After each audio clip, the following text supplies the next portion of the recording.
This is a video on vitamin C. You've probably heard of it. You think it's good for your immune system. The science is really interesting when it comes to skin health. And there's a lot of videos on serum. This video is actually on the efficacy of vitamin C as it relates to the studies that have been published on skin health. For this video, I've done quite a bit of research, so I'm gonna be referencing my notes down below. So if I look down before I talk, it's because I'm trying to be accurate. Core 4 benefits that we can talk about with skin and vitamin C is 1, vitamin C is crucial for collagen production. So for anyone that's wondering why people get scurvy and they start to see their collagen and their elastic connective tissue break apart when they do not have vitamin C in their diet, it's because it is a precursor to the actual collagen production in your body. So it boosts collagen production and firmness in the skin. It also works to support obviously your immune system. Interestingly enough, there's no interventional studies that I've found where they've actually studied the prevention of illness, but there are some studies that show that you might benefit from taking vitamin C when you do get sick. In fact, ironically, one of the animals that is most found that is a mammal that gets the least sick is a goat, and a goat actually produces a massive amount of vitamin C. Interestingly enough, humans do not produce vitamin C, but it's important for the immune function. It's important for collagen production and skin firmness and smoothness. It's also important for photoprotection in creating that natural skin barrier and healing of the skin. Think about the collagen that comes in the connective tissue when your skin is actually growing back and repairing from damage. For this part of the video, I'm gonna run through 6 studies that I've summarized, and then I'm gonna deep dive into the studies a little bit further as we go into the video if you wanna learn more about that. And I will link these studies down below in the link description for the video so you can kind of look yourself. But there's essentially 6 studies I found where they've done some measurable outcomes to determine skin health as it pertains to consuming vitamin C in an oral fashion. The first one is a vitamin C supplementation study done for photo-damaged skin. This was published in the Dermatol publication in 2016, and they dosed participants at 54 milligrams per day. Over about 82 women with photo-damaged skin took the supplement daily versus a placebo for 16 weeks. It was a double blind, meaning the researchers and the participants did not know who was taking what, and they had significant outcomes measured in facial appearance, complexion, wrinkles, roughness, and modeled hyperpigmentation compared to placebo. Ultrasounds also demonstrated improved skin density, and they had very mild, rare symptoms such as GI dysfunction. Now, the second study done was around a clinical trial for antioxidant-rich oral supplementation of vitamin C for skin radiance. This was in the publication Clinical and Cosmetic Investigational Dermatology in 2016. And what they did was they had an open label study where they did not specify the dose, but they gave a supplement blend of vitamin C, grapeseed extract, and SOD-rich melon concentrate, and zinc. And it was 150 milligrams. And they gave it to 35 women with dull complexion, supplemented for 8 weeks, and showed improved skin luminosity up 25.9%, reduced facial imperfections down by 18%, and included improvements in dark circles, redness, skin firmness, and elasticity also improved. Now, in the third study, there was a clinical trial done. This was a oral vitamin C and skin antioxidant capacity. This clinical trial was titled Oral Vitamin C and Skin Antioxidant Capacity. It was done in a publication called Antioxidants in 2023, and the design was a randomized control trial where they gave participants vitamin C. The dose was not specified, and they used a blend of antioxidants, including the vitamin C. The summary of this study was that the oral supplementation of vitamin C and the aronia extracts significantly increased the skin's radical scavenger antioxidant capacity by 22%. The study showed measurable biological impacts and improvements in skin's oxidative stress resistance. So it's quite interesting. Again, I'll link all these studies for you. Number 4 was a meta-analysis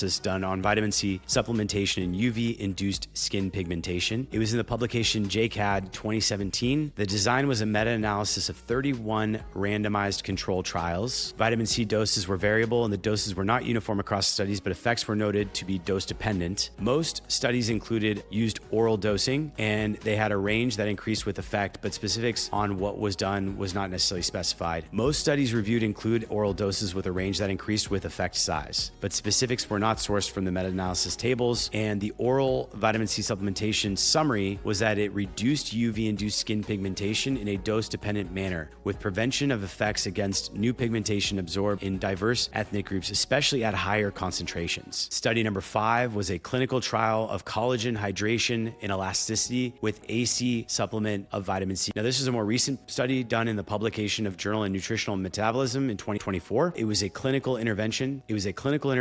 And the vitamin C dose was not specified, although they did give participants a vitamin C supplement for 12 weeks that led to improvements in skin collagen, hydration, elasticity, as well as scalp and hair health. And the supplement extract of vitamin C was not purely isolated, but was part of a combination. The sixth study was a review and mechanism study of oral vitamin C skin uptake and outcomes. And it was in a publication called Linus Pauling Institute in Oregon State University in 2025 this year. In that study, they found that oral supplementation of vitamin C raised skin levels and improved skin's appearance and photoaging. The clinical science is showing that vitamin C supplementation in an oral fashion is clearly beneficial to the skin, and based on real-world clinical trials and scientific reviews, many of the studies using vitamin C show measurable and significant improvements in skin appearance, texture, moisture, elasticity, antioxidant protection, and even reduced pigmentation after sun exposure. The key takeaways here from the studies are that you have smoother, brighter, younger looking skin. You have higher skin glow and reduced imperfections like dark circles, redness. Luminosity was increased in some of these studies, measuring over 25% increase with a decrease of imperfections of 18%. The stronger skin defense from free radicals and pollution. Antioxidant capacity increased by 22%. Improved skin plumpness, hydration, elasticity, even hair and scalp after supplement use. And the reviews from many of these studies from people come from maybe not getting enough vitamin C. Reviews of many of these studies confirm that people who did have some deficiency in vitamin C, taking oral vitamin C actually showed reduced wrinkles, less dryness, more youthful skin overall. All right, I think that's a good place to stop. I'm gonna pause there, and if you have any questions, drop them below in the comments. The bottom line is that vitamin C is not just effective as a serum for the skin or just your immune system. There's actually real efficacious results from these studies around overall collagen synthesis in the skin, firmness in the skin, photo protection, and improved skin barrier and healing. And that makes sense because it's very important to have vitamin C in the body to synthesize collagen. Collagen is a big part of what makes our skin. So if you enjoyed this video, hit that like button, subscribe, and share. And if you have any comments or thoughts on the data and the research that was shared, feel free to let me know. I will publish and link the studies that were referenced in this, so you can go right to those links and look at the studies if you want to dive deeper. And I want to thank you for watching if you made it this far to the end. Thanks a lot.